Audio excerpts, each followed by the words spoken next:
Good morning, everyone. Who's there?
Oh, there we go. Kalimba is called.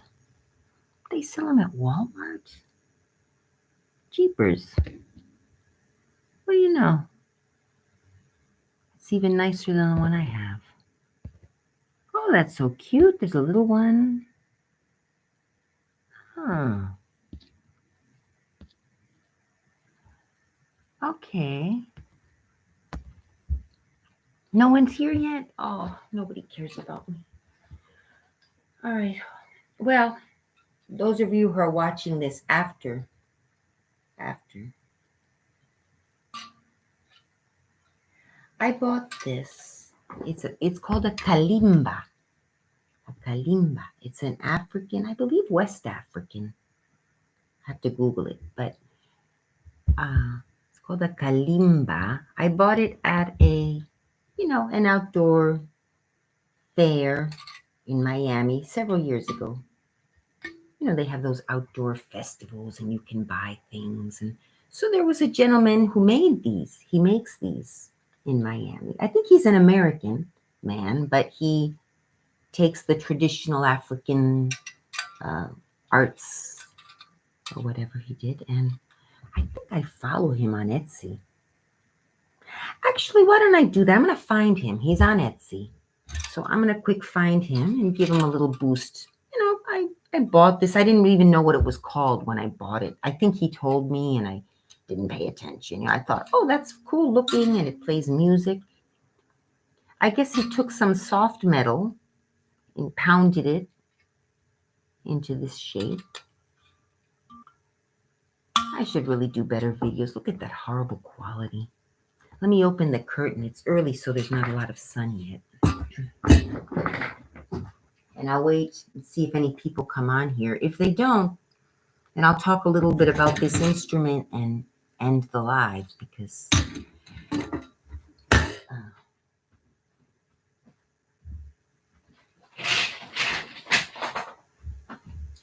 so,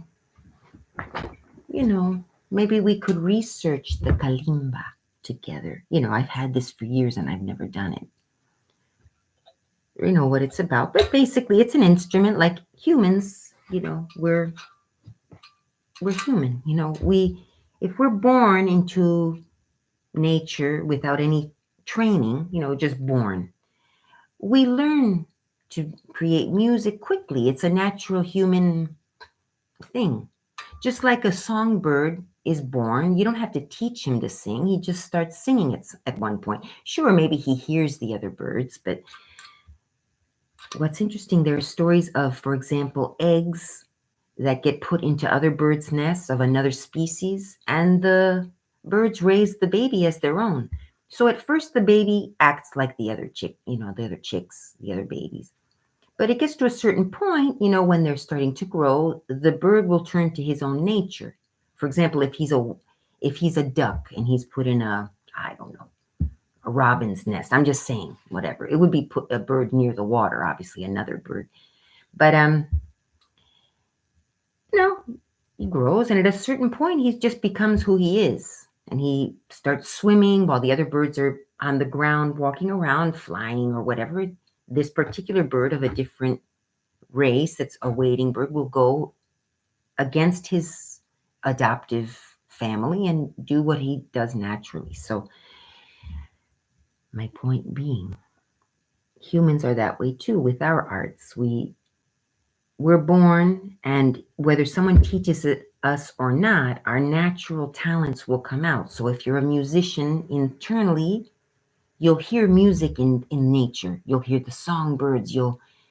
If you're someone who's a more of a visual artist, you'll be noticing the colors and the beauties. But nature's where everything starts, in my opinion. Even before parents, obviously, if you have two strong parents out in the wild, especially out in the wild, uh, you have a better chance at survival than if you have a single mother or no parents, obviously, or, adoptive parents. You have a better chance of survival than no parents. So, just if you follow nature, it kind of gives you a guide with some modernization, of course. It gives you a guide to modern life. So getting back to this fair that I went to. So I saw the gentleman there. I said, I should help small business. It's always in the back of my mind, whether it be an artist at a fair or a teeny little, hole in the wall selling something. If it's something I kind of, even if I don't need it, sometimes like I didn't need this, but it was nice. It was, reasonable price. I just Googled it on Walmart. It was actually more expensive. On Walmart, it's one that's a little nicer than this one, let's say, is almost $50. $48.92 at Walmart. So imagine this is worth, in my opinion, worth more because I'm guessing the ones at Walmart are mass produced. So not only was this one less expensive, it was also created by an artist by hand, himself making it, And you can notice the differences in art that's made by hand or if it's mass produced. First of all, if it's mass produced, it's probably going to be a print. It's not going to be hand painted. So prints are less expensive. But, if you're on a budget, they can make your house pretty. You can frame a print, but you want it to be a licensed print. They are less expensive than the original, but it's still going to the actual artist, a portion of it at least. Ordinarily, or he sold his license to the image, and so let's say he sells his license to Walmart. He's got a beautiful painting. Well, then Walmart mass produces it and sells it, but he's gotten the lump sum for his creation, pattern or whatever you want to call it, and or they pay him per sale. Either way. So. Nobody's here. Is it too early? It's been 8 minutes. It's 8 a.m. People are just tired of my depressive self. But no, today I'm going to try to keep it happy and light. And yeah, I've got my problems like everyone. I'm going through a rough time and, I'll get over it like I have in the past.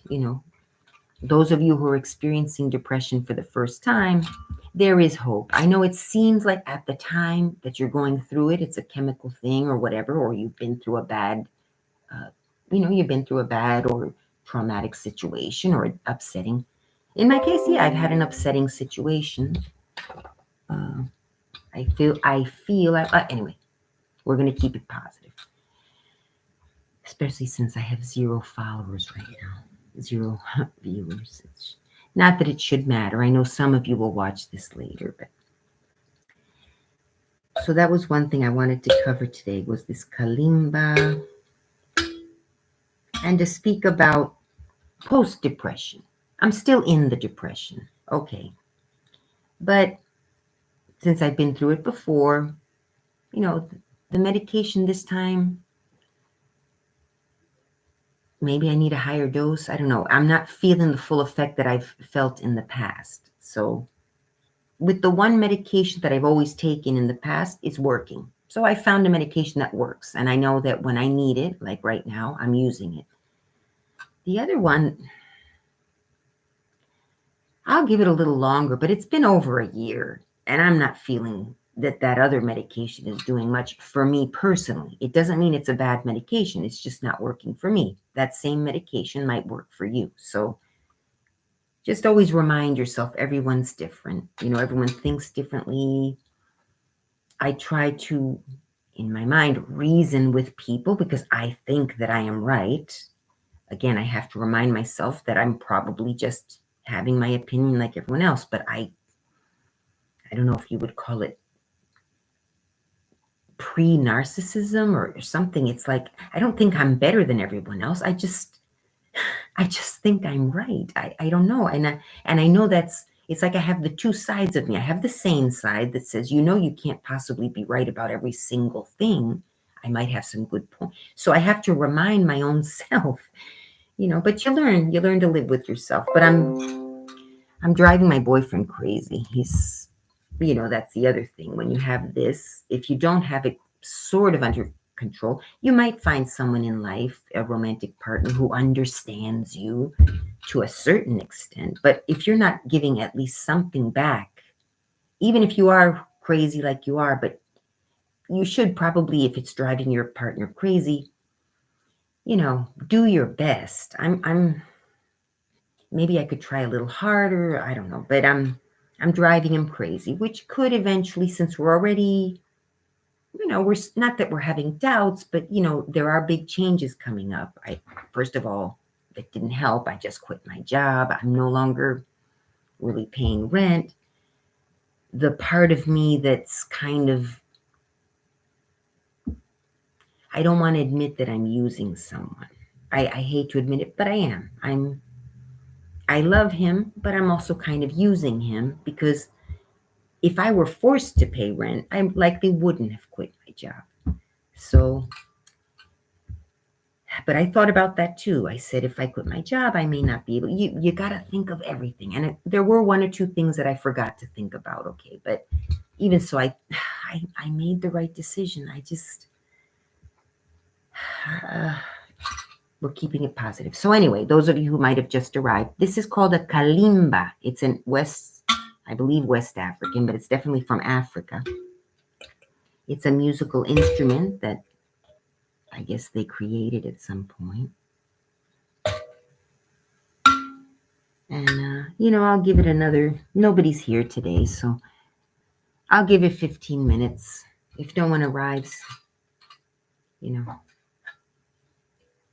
But, I kind of, I forgot what I was going to talk about. I don't want coffee this morning. I'm going to start lowering my coffee. And if some of you have something you want to talk about, go ahead and post it. We could go over some of the news. Oh, look at that. Here's an interesting article that just popped up on my screen. It says, interestingly, I was just talking about it. I wonder if my Google Assistant listens to me because it's almost like I'll be talking about something. And I do have Google Assistant. So the phone is listening to me, I guess, even when I don't realize. So I was just talking about, our nature and history and, humans and, I guess anthropology or whatever. And suddenly on my phone pops up an article sort of related. It says prehistoric site shows modern humans weren't the first to change the world. Oh, is it too bright? Well, you can't see it. It looks like it's too bright there, so I don't think you can see it. Let's see if I lower. Anyway, you could look it up. It's the Wall Street Journal today. Let me see if that helps. Oh, I lowered the lighting on the screen. But it looks like it's backwards on the screen. That's weird. Why is it backwards? Is it backwards for you guys? Hello, Tristan. It is 8:07 right now. Are you seeing this backwards? I'm just curious. If you have a moment, let me know. So, prehistoric site shows modern humans weren't the first to change the world. Yes, I'm wearing the same shirt as yesterday. Yes, I'm a complete disaster right now. I'll just be honest. And that's perfectly normal for me. And if you have your personality that's weird, then that's you. All right. So let me put this up. So I'm going to read a little bit. It says a 125,000-year-old site in Germany, in Europe, reveals how Neanderthals, which I'll get to that in a minute. A 125,000-year-old site in Germany reveals how Neanderthals may have altered their landscape through increased fire use. So you see, even the Neanderthals were starting climate change. I'm sure the help. They were burning trees or whatever. But anyway, excavation of a 125,000-year-old archaeological site at Neumark Nord 2 near Halle, Germany. Halle spelled like Halle Berry, Halle. Is that how you spell her name? And listen to the article. Good, because I hate reading. You know, I should read. I usually read the article, the top blurb, and I get tired. With diverse experience and innovative technology, auditors are uniquely positioned to enhance their trusted information. It's an ad. Auditors I thought they fooled me. I thought there was a listen to the... Oh, okay. You can listen to the article. You have to hear the ad first. Oh, well, that's how they make money. CAQ.org. Prehistoric site shows modern humans weren't first. Let me know if you can't hear. Hello, Claire. A 125,000-year-old site in Germany reveals how Neanderthals may have altered their landscape through increased fire use. I'll leave that in the background. December 15th, 2021, 2:17 p.m. Eastern Time. A 125,000-year-old site in Germany known as Neumark Nord reveals the earliest evidence of one of our hominin relatives, Neanderthals, leaving a lasting mark on their landscape. We're related Located to the about 22 miles east of Leipzig, Neumark Nord was dotted with small lakes during an era 130,000 to 115,000 years ago, when glaciers had retreated from Europe. Archaeological evidence suggests Neanderthals, who hunted and gathered, moved into the area to capitalize on the milder climate during that time, and altered their landscape through increased use. These hominins hunted and butchered animals, produced tools, collected firewood, and built campfires in the Neumark Nord region for about 2,000 years, in turn modifying the local ecosystem for the duration of the Neanderthal stay, a study published Wednesday in the journal Science Advances says. Initially a forested area, the area became open when Neanderthals arrived, and stayed open for about 2,000 years. Upon their leaving, the forest closed in again, said Will Robroex, a professor of Paleolithic archaeology at Leiden University in the Netherlands and the author of the study. The research suggests our species isn't the first to have modified their landscape. Modern humans today are impacting ecosystems. Okay, we can keep listening if any of you are interested, but I was going to point out a few things, which I already forgot. But yeah, Neanderthals, they were actually, I learned recently, if it's new to you, that's great. If it's not, sorry. But Neanderthals are from Europe, and it is said that white people are descended from Neanderthals, those cavemen. And, sometimes we are made fun of, lightly made fun of for that, in some parts of the world. Here in the US, sometimes we're made fun of for coming from Neanderthals when we're white.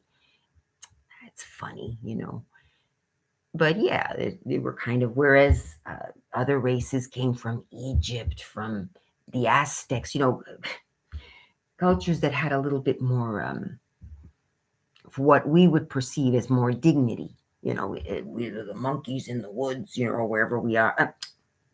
Monkeys. We're primates, is what I meant to say. We were in Europe there, I guess, living in caves. I haven't done much research, but we've heard of the caveman, and the Flintstones was completely untrue. I mean, they would have dinosaurs with the cavemen together, which now there's a new belief that maybe some dinosaurs did cross with humans, but the general narrative has always been that humans and dinosaurs were completely from different eras and they never were alive at the same time.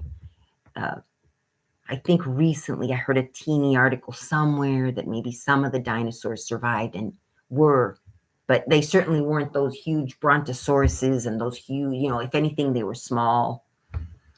And then you guys aren't going to believe me, but you guys left.